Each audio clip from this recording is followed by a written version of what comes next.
Ito ang Quilbay Bridge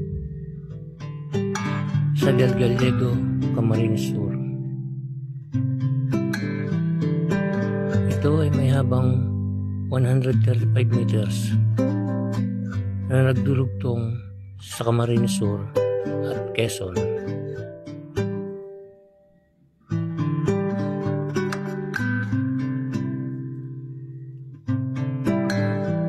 Sinimulan ng proyektong ito noong December 10, 1994 at natapos noong September 14, 1995 at kinabukasan September 15, 1995 pinasinayaan ito ni dating Pangulong Fidel B. Ramos.